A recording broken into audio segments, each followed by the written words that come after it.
I'm Jessica Keeney. This is Keeney's Crafty Corner. Today I'm going to show you how to make this triple cube card. It's a pop-up card, it's a 3D card, it's an interactive card. It's really neat. I'm also going to show you how to color using alcohol markers. And let's see, don't forget to like, subscribe, hit the bell so that you see when I upload new videos. I have Instagram, I have Facebook, I have a web page, I have links to buy everything that you need to make this. Well, I mean, there's some staple items that you'll need to have around or go get from a craft store, but you know, all of those links are going to be in the description below. So how does this thing fold up and where do you write your message? Let's take the tour. So here we are. This is what it looks like when it's sitting on your desk. That's what it looks like on the inside.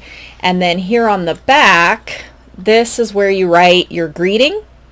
And how does it fold up? Well, sentiment goes that way. Fold up that side, flatten it here, fold up that side. There you go. Now it's flat and it will fit into an A2 envelope. And there's room to spare, which means that we could do so many different things with this cube card template. Oh, and I made this envelope and I stamped little donkeys on it from the stamp set. Hope you enjoy this, and I look forward to seeing you again. I will have the cut and score templates on my website. I will have the cut and score templates without my logos on Patreon. That way, if you just want the templates without the logos, you can easily get it and you can help support me. And I look forward to seeing you in the future. I opted to print the cut and score lines on my 8.5 by 11 light tan paper, and now I'm going to go ahead and I'm going to cut them all out, cut out all the lines and score everywhere where necessary. So my first cut is going to be at 8 3/4 inches.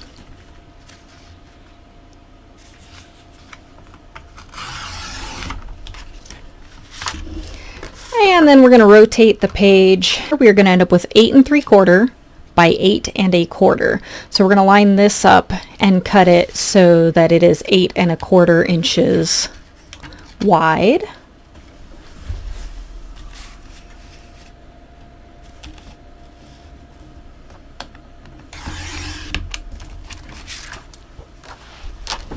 Now that we've made our first cut, we're going to score everything.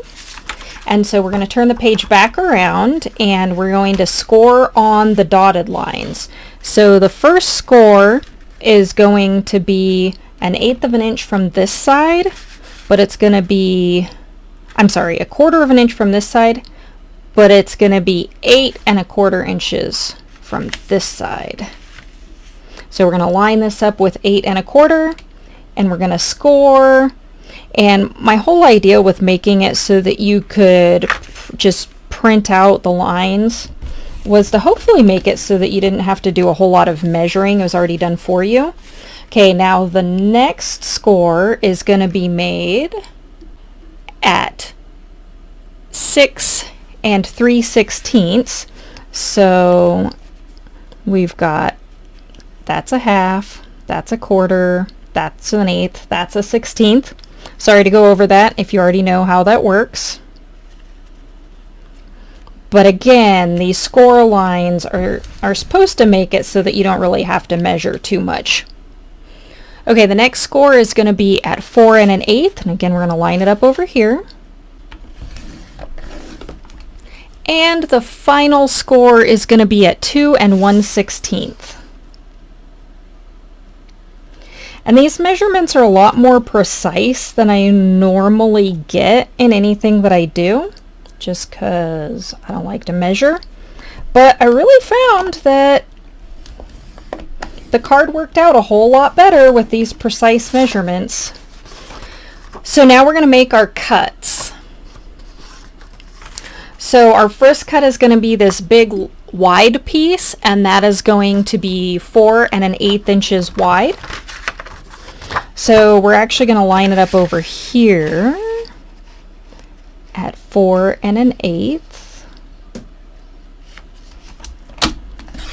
and cut. And then we're going to end up with two pieces that are going to be the same size. I didn't draw in that little line there that didn't print out because it was outside of the margin, but that's okay because we can just use this to line it all up. So our next cut is going to be 2 1/16. Again, make sure it's all nice and square.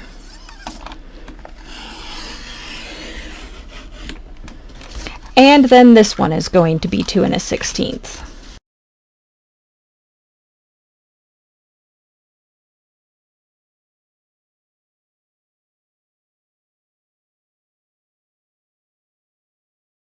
So here we go.